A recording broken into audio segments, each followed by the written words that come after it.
Assalamu alaikum urmattуу Tez Xabar kanalının көрүүчүлөрү, урматтуу мекендештер, кадырман кыргызстандыктар, амансыздарбы?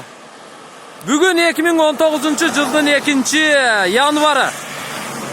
Биз бул чыгарылышта сиздерге Оштун Мады айылынын Мойка участкасындагы сатыла турган үй боюнча маалымат бермекчибиз. Мойка участкасы Мады айылы Оштон чыкканда, Алай тарапка бара жатканда 10-километрде жайгашкан. Мына ушул жол менен түз ылдыга түшүп барсаңыздар, 10 километр жүргөндө Ош шаары келет. Бул жерде Кыргыз мунай, андан ылдыйда Газпром май куюучу жай жайгашкан. Ал эми бул жол менен жогору жүрсөңүздөр, Мадынын Борбору центри Базарчик, андан ары Каратай, Акжар, 51-километр, андан ары Алай, Чоңалай, Кытай. Мына ушул жерде оң жакта Торгой булак айылынын маңдайында, жолдун мына ушул бетинде, мына ушул жол менен түз киргенде Мадыдагы Мойка участкасы жайгашкан. Биз сиздерге көрсөтө турган, сатыла турган үй мына ушул Мойка участкасында жайгашкан. Биз азыр ошол жерде жолугушабыз. Биз азыр келип калдык. Мына ушул жол бул Мадыдагы Госплем участкасынын көчөсү. Мына ушул жол менен келсе да болот. Ал эми сатыла турган үй мына ушул үстү кызыл крыша менен жабылган, кызыл тыныке менен жабылган, толук бүткөрлүү элек үй. Ал эми бул үйгө мына ушул жол менен ылдыйдан келсе да болот. Тактап айтканда бул үйгө 3 тараптан келсе болот экен. Ылдыйда Газпромдон өткөндөн кийин бак тарап менен, ал эми Мойка участкасынын баягы биз кирген жолу менен, ал эми 3-чү жол бул Госплемдин жолу менен келсе болот экен. Эң жакшы жери мына бул жерде мына кран турат, көрүп турасыздар. Үйдүн астына кран келиптир. Ушул жерден трубаны тартасыздар дагы үйдүн ичине, огороддун ичине тартып киргизип алсаңыздар болот. Азыр менин жанымда үй ээсинин апасы турат. Буюрса баарын мен сурайм. Эже жооп бергенге даяр. Айтып бересизби, эже? Бүгүн 2019-жылдын 2-январы доллардын курсу 69.84, евро 79.85, рубль бир аз буга караганда көтөрүлүп, мурдага караганда көтөрүлүп калыптыр. 1.00 болуп аткан. Демек, сом менен 1-1. Ал эми теңге 0.18 болуп жатат. Жүрүңүз эже, анда баарын көрсөтөлү, баарын айтып берели. Бисмиллахиррахманиррахим. Эже, айтыңызчы, жер участкасынын аянты канча? 6 сотик. 6 сотикпи, 7 сотикпи? Балаңыз мага 7 сотик деген да? 7 сотик. 7 сотик, а? 7 сотик. Документ боюнча 7 сотик. Мен билем, мына бул Мойка участкасында Госплемдеги берилген, тартылып берилген жерлер 7 сотиктен да. Буга чейин дагы мына Госплемден 2-3 жерди келип тартып кеткенмин, алар 7 сотиктен болчу. Ошолордун катарында эле. Мына караңыздар, мына бул жер аянты. Мына бул кошуна менен сиздин ортоңуздарда тосмо бар экен. Ушул тосмодон эсептелинет. Батыш тарабы мына бул забордон эсептелинет экен. Мына ушул жерлерге сиздер бак кылсаңыздар болот, короо сарай кылсаңыздар болот, кошумча курулуштарды кылсаңыздар болот. Каалагандай пландаштырсаңыздар болот.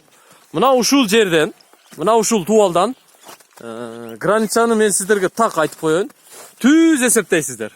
Тиги жерде бир терек, анан чоң өрүк, анын жанында бир алма бар экен. 2 өрүк, 1 алмасы бар, а? Мына ошолордагы, ошол дарактардагы ушул үйдүн ээсине карап калат экен. Үйдүн размери балаңыздын айтуусуна караганда 11-ге 11 экен, узун туурасы. Крышасы кызыл тыныке менен жабылган. Жыгаштары бардыгы сасна экендигин айткан. Камгыштан салынган, бирок дубалын азыр мен көрсөтөм сиздерге. Өтө бышык куруптур. Ар бир немеси сейсмасы. Сейсмопояс өтө жоон, өтө мындай прочный куюлуптур, а эже? Үйдү эмнеге сатып атасыздар? Үйдү сатканын себеби бала Москвада жашап, ошо балдарына ошол жактан үй кылып койсом деген немеде планда ниетте ошо сатылып атат. Эмсе бул энчи бап жакшы салынган үй эле, астында 1,5 метр кирген, немеси 1,5 метр фундамент дагы ылдыйна падушка кирген, анан ар бир коридордун тумбалары бар. Ана сесмалардын тагында 4 бурчак алыгы российский арматуралар коюлган, ошондой тумба менен куюлган. Тумба менен куюлган дең, Анан Демек бул мансарт тибинде салынган экен, а? Мансарт. Бун 2 кабатка расчет алынган экен да? бир кабатты мен жок кылып койдум. Анан жарымына келип токтотуп коюпсуздар да. Крышасын жаба коюпсуздар. Сразу 2 кабат кылбайчы, мансарт кылып коюпсуздар. Бир адам жашайт деп. Мына эшиктин коюлган себеби мына жагына очок-почок коюлса, котели мына жерде болуп, Көмүрдү ушул жактан алып кирсе болот. мына жактан жок, мына жерге коюлат болду. Биз турган жерге отоплениянын печкасы ушул жерге коюлат. Сыртка коюлат. Анан бул алигиндай Кышында сырт менен айланып келбей. уголок менен али убактылуу адамды жөнөтөт го. Ошондой кана мыначы. Умайны коюла турган немеси бар, канализациясы коюлган Жакшы. ичине. Мына үйдүн арка тарабын карап коюңуздар. Үйдүн арка тарабындагы абал мына ушундай. Бирок фундамент өтө жакшы куюптур, дуалды да жакшы уруптур, сейсмопоисттерди жакшы куюптур. Анан крышаны дагы жакшы жабыптыр эже. Сиздер көңүл бөлүңүздөр. Менин бул чыгарылышым өзгөчө Алай районунун жана Чоң Алай районунун тургундарына, биздин мекендештерге өтө пайдалуу болуп жатат. Мына ушул мадыдагы сатыла турган үйлөрдү, жер участкаларын алайлыктар, чоң алайлыктар азыр пайлап эле отурган мезгили. Сатса эле ала калайлы деп. Андыктан чырагыңыздарга май тамып жатат. Комнатасы 4тө. Бирөө кыргызча жасалат, бирөө детский, бирөө зал. Бисмиллахиррахманиррахим. Дагы? Анан ошол лестницасы боло элек. Анан немени мансарттын үстүнө дагы 2 комната кылып бөлөбүз дегенбиз. Үстүнө, үстү мансарт болот экен, а? Каалагандай пландаштырып 2-3 бөлмө кылып алса болот экен. Мына бул коридор. Караңыздар, коридордун узундугу почти 10 метр. Ал эми биз кирген жер, мына бул жер 2 канаттуу чоң бронированный эшик коесуздар. Мына бул жер лестница болот. Үстүн кожурок коесуздар. Мына ошондой план кылсаңыздар болот. Эми биз үйдүн ичиндеги бөлмөлөрдү тааныштырганды баштайлы. Биринчи кезекте мына крышаны караңыздар, мансарт тибиндеги бөлмөлөрдү кылсаңыздар болот. Анан бир дагы теректин, бака теректин жыгачы колдонулбаптыр. Бардыгы сасына. Таштагандардагы сасынасы дагы мына спичканын эмесинде эндүү. Эми алиги энчи бап деген үй үчүн немелер өтө эндүү коюлган. Балам өзү жашайт деп өтө сонун жасаган экенсиздер да? Жакшы. Анда баштадык. Оң жактагы биринчи бөлмө. Бул кандай бөлмө? Кыргызча жасала турган үй. Кыргызча жасала турган бөлмө. Узун турасы 3 метр, узундугу 4,5 экен эже. 3кө 4,5. 2 терезеси бар, бирөө астана тарапта, бирөө көчө тарапта. Эми дуалына көңүл бөлүңүздөр. Камгычтан салынганы менен дуалдын калыңдыгын караңыздар. Мен карыштап өлчөп көрсөтүп коеюн. Мына. Мен бир карышым 20 сантиметр болсо, эми эсептеп коюңуздар да. 40-50 сантиметрден да жогору. 60 окшойт по-моему. Өтө жоон куюлуптур.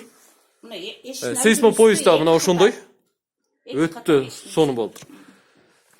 Андан кийинки бөлмө. Бул жер зал. Мейманкана. Узун туурасын айта турган болсок, менимче 6га 6 экен. Өтө узун чоң бөлмө, көчө тарабы шестигранный формада чыккан. Өтө чоң бөлмө экен. Көрүп турасыздар. Пока бул үйгө электромонтаж жасала элек. Эгерде сиздер сатып алсаңыздар, каалагандай электромонтаж жасатып аласыздар. Ал эми биз залдан чыга турган болсок, мына бул жерде коридордун эң төрүндө, үстүндө дагы мына жыгачтарды койбой, торсун брустарды койбой, орундук коюп коюптур.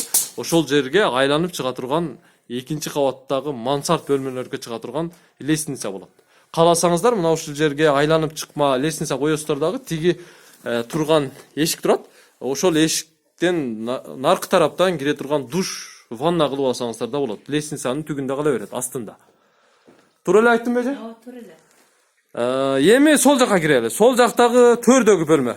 Бул жер негизи кухня болот экен, а? Кухня болот экен. Баягы сыртта көрсөтүлгөн эшик ушул жерде. Анан кийин мына бул бурчта канализация менен вытяжканын умывальниктердин ушул жерде трубалары монтаж болуп сыртка чыгарылып жасалып коюлуптур. 2 терезе коюлат экен. Көрүп турасыздар. Мына бул сырттан кире турган эшик. Узун турасын айта турган болсок, турасы 3 метр, узундугу 5 метр экен. Бул кухня бөлмөсү. Эми акыркы бир бөлмө калды. Ал биз кухнядан чыккандан кийинки коридорго киргендеги сол жактагы биринчи бөлмө, бул детский бөлмөсү. Детский бөлмөсүнүн дагы узун туурасы биринчи көрсөткөн бөлмө сыяктуу, туурасы 3 метр, узундугу 4,5 метрге жакын экен. Эки терезеси бар, бирөөсү батыш тарабында, бирөөсү астана тараптагы бөлмө. Дубалын өзүңүздөр көрдүңүздөр. Жоондугун дагы бир жолу көрсөтүп коеюн. Камгыштан салынганы менен баары уже өтө прочный жасалыптыр, сейсмопоистери өтө калың куюлуптур, баары жакшы.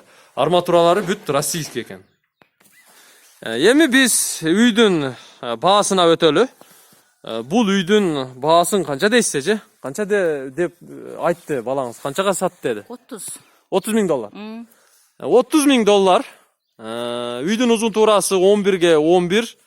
Камгыштан салынган, бирок дубалы өтө жоон, 2 катаргычтан салынган. Сейсмопоиз өтө жоон, фундамент жердин ичине дагы 1 метрден ашык кириптир, жердин сыртында дагы 1 метрден ашыгыраак бийиктикте турат. Толук бүткөрүлө элек. Бул жагын эми өзүңүздөрдүн жумушуңуздар. Эгерде кимге жаккан болсо, анда аракетиңиздерди кылыңыздар дагы. Төмөндөгү телефон номерлерге чалыңыздар. Үйдүн чыныгы ээси, эженин баласы азыр Россияда, ушул российский номерге WhatsApp аркылуу дагы же болбосо Россияда болсоңуздар, телефон чалып кайрылсаңыздар болот. Плюс 7 968 588 03 12. Мына ушул үй ээсинин чыныгы номери.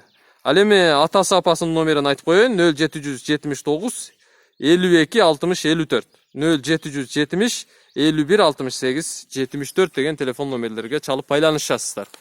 Эже бир аз кеми болобу? Нак бергенге?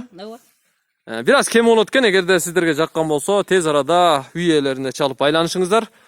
Үйдүн документи баары жайындабы? Бар, кызыл китеби бар, баары жайында экен. Анда мен сиздер менен коштошом. Сиздер Тез кабар каналынын бул чыгарылышында Оштогу Мады айылынын Мойка участкасындагы 7 соток жер участкасы бар, сатыла турган үй боюнча маалымат алдыңыздар. Эгерде Тез кабар каналын издеген болсоңуздар, 0558 86 00 11 номерлерине чалып байланышсаңыздар, мен сиздер үчүн кызмат кылууга даярмын. Көрүшкөнчө аман туруңуздар. Ушул үй кимге насип кылган болсо, тойлор болсун, жакшылыктар болсун. Ушул жерде жакшы жашап өмүр өткөрсүн. Көрүшкөнчө аман туруңуздар.